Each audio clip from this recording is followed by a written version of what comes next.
Good morning, board, staff, ladies and gentlemen. My name is Lamar Kerley, K-E-R-L-E-Y. Last week, I spoke to you about encouraging equal rights in Kern County. Isn't this a beautiful day for weddings? I've been outside congratulating some of the beautiful couples that are being married in the plaza as I speak. These men and women have been in committed relationships for years. Because of Ann Barnett, they are not being provided a basic service by the county, a service that has been provided to heterosexual couples in Kern County for many, many years. I feel honored and fortunate to be alive to see these weddings, and honored that my grandparents would not have been able to enjoy. In their day, however, they lived with a similar type of discrimination against African Americans. In my grandparents' time, blacks and whites were not allowed to marry legally. Our great state of California has always been a leader in civil rights. In 1948, California led the nation in abolishing miscegenation laws. Today, our California Supreme Court is once again advancing civil rights by allowing all couples, whether gay or straight, to marry. Yet Ann Barnett is denying this basic right to Kern County citizens of having a civil marriage here at the administration building. When swimming pools in this county were desegregated, small-minded people like Ann Barnett closed the pools rather than allowing black children to swim with white children. Everyone suffered. When schools were integrated, bigoted people like Ann Barnett changed school boundaries along with other unethical practices in order to prevent black children from going to school with white children. When miscegenation laws were passed, racist and vindictive people like Ann Barnett refused to perform weddings for those couples. Today I'm here to speak of the great disservice that Ann Barnett is inflicting on all the citizens of Kern County because of her small-minded, bigoted, and vindictive policies on performing marriage and her ill-advised plan to punish the gay and lesbian citizens of Kern County. Ann Barnett is no different from any of the other racists who closed marriage counters in 1948. Ms. Barnett's mean-spirited attempt to harass gay people in Kern County is backfiring and affecting all citizens who wish to get married here in the administration building, whether because of lack of time or a wish to have a civil ceremony or a lack of income. She's also depriving the county coffers of the profits from these ceremonies. I understand that your job as county supervisors is independent of Ms. Barnett's elected position. However, you do have a responsibility to the citizens of Kern County to help them receive the best low-cost services possible.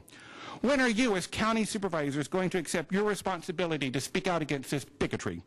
When are you, Mr. Maggard, going to stand up for the rights of all the citizens of Kern County? When are you, Mr. Watson, going to speak out against discrimination? Sir, when are you, Mr. Your 3 minutes are up. Could you please summarize, please? Okay. When are you, as a board, going to call for the morally right thing and rebuke Ms. Ann Barnett? Thank you very much.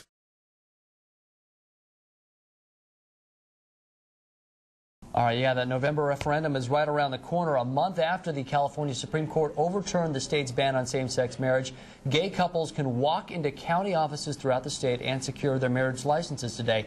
Despite the ruling, many do not support this idea or what's going on right now. And joining us now is Ken Mettler, the president of the Bakersfield Republican Assembly, and he's also on the Board of Trustees with the Kern High School District. Ken, thanks for joining us this morning. My pleasure. What bothers you the most, you think, about this issue? Well, the main issue for us is the arrogant and overreaching opinion out of the California Supreme Court. They have extended the threshold for judicial activism. And what would you like to see done? Well, I think the will of the people is supreme. The court is not supposed to legislate, and they have obviously done that in this case. The voters will have a chance in October to exert the will of the people. And that's what we'll be working towards is the election in November. We have heard from other folks in Kern County who say that basically they're in support of decisions, or would like to see some county clerks actually just stop giving marriage licenses altogether. Do you think that that is a step? Is that a step that you advocate, I guess I should ask? Well, yes, it is, because I think we're at a very pivotal point in the development of our country. And this is very significant, and we need to look at what are we going to call the building blocks of our country. How are we going to define the family? How are we going to define marriage? These are big issues, And here locally, what can we do? And we have advocated for a county ordinance that would say, let's don't issue licenses that are contrary to the California Family Code, which has not been changed, and has not been changed because, frankly, the court overstepped its bounds and did not let the legislature go and change the codes and the statutes. And as some people certainly support that, it's being called by some an act of civil disobedience, so to speak. But what about your critics who say, you know, for folks who really believe in the Constitution so much and believe in the right process, how do you just go about flouting the law? In some cases, they're kind of saying it's kind of, you know, pick and choose in that case then. Well, you know, the law is, you're correct, it's not always exact and precise. All of us come in with core beliefs also to the mix. When we elect people, we ask them to also expose their character to us, what they believe in, what they stand for. So it's a whole package. In this case, what we're saying is it's obvious that our county clerks have been asked to uphold the statutes and the Constitution, do their job in an orderly fashion, yet the California Family Code still says a man and a woman, a bride and a groom. That has not been changed.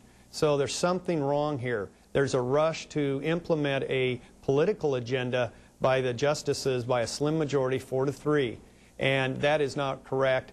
We have to recognize the fact that the legislature has not acted, who are our elected representatives. Until they do so, there's a flaw in the system right now, and in fact today there will be a hearing in the Court of Appeal. All right. Well, Ken Mettler, I appreciate you coming in and giving us this flip side of this debate. There are always two sides to almost every story, perhaps even more than two sides. We appreciate you coming in with us this morning. Well, thank you. Good to have you in.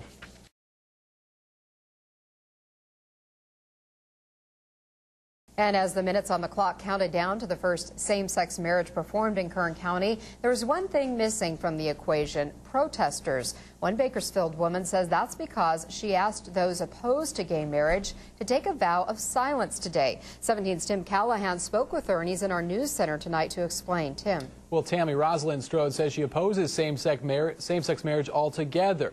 She didn't bother going to the county building this morning to protest and said she's been working from home to protest what she calls obscene and lewd acts. Strode has begun a vigorous silent campaign to take her opposition of gay marriage all the way to the steps of the state capitol. Do you sit down and accept it? Or do you stand up for your constitutional rights and say, this is wrong, this is about right and wrong?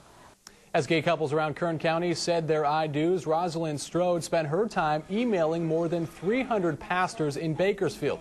In the email, Strode asked those who believe in the traditional marriage between a man and a woman to not witness the weddings performed today.